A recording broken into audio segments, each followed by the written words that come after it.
Hey y'all, what if the presence of God is not only spiritually transformative, but biologically healing?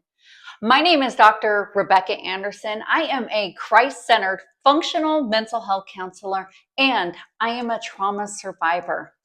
Today, I want to explore something beautiful, how peer-reviewed research is catching up to what Scripture has said all along, that we are designed to heal in the presence of love, safety, and connection.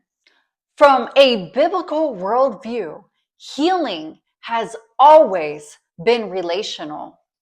In Psalm 34:18, we are told that the Lord is near the brokenhearted. He is not distant, he is not detached, but he is near the brokenhearted. Modern neuroscience tells us something strikingly similar. Research in interpersonal neurobiology shows that when a person experiences relational safety, meaning that they feel seen, they feel supported and not alone, the nervous system begins to regulate. Studies on attachment theory demonstrate that secure relational bonds reduce cortisol, the body's primary stress hormone, and it increases oxytocin, often called the bonding hormone. Oxytocin has been shown in peer-reviewed research that it lowers inflammation, it improves cardiovascular regulation, and it reduces anxiety. In other words, connection heals. But this is where it gets even more powerful. Functional MRI studies on prayer show decreased activity in the amygdala, the brain's fear center, and increased activity in regions associated with emotional regulation and empathy. Research on religious coping has found that individuals who perceive God as loving and present during hardship demonstrate lower rates of depression and greater resilience compared to those who perceive God as distant.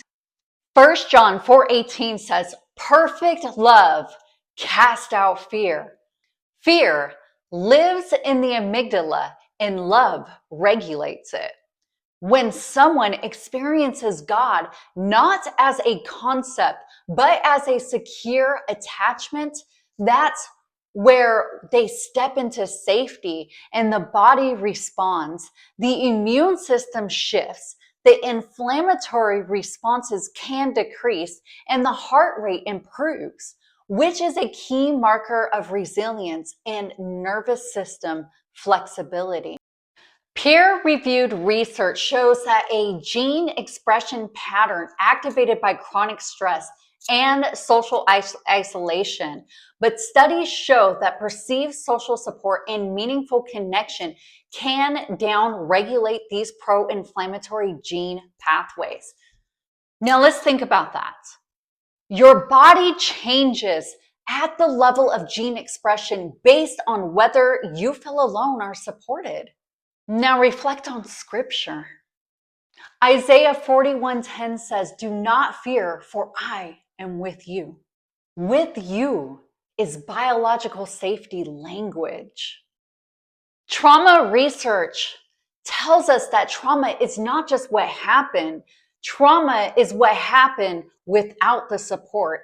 Healing often begins not when circumstances change, but when presence enters the pain. Throughout the Gospels, before Jesus healed physically, he often restored relational dignity first. As a trauma-informed counselor, I often say the nervous system heals in safe relationships. From a biblical worldview, the ultimate safe relationship is a secure attachment to a loving God. This does not mean that prayer replaces medical care. It means we are designed as integrated beings, spirit, mind, and body. And God's design for healing includes relational safety at every level. When someone experiences God's presence as steady, compassionate, good, and near, their body is not just imagining peace, it is responding to God's love. The science doesn't diminish faith, it illuminates it. You were created for connection. You were wired for presence, and healing often begins when fear is replaced with love. If this encouraged you, share it with someone who needs a reminder that they are not alone and that both scripture and science point to the same truth. God bless you.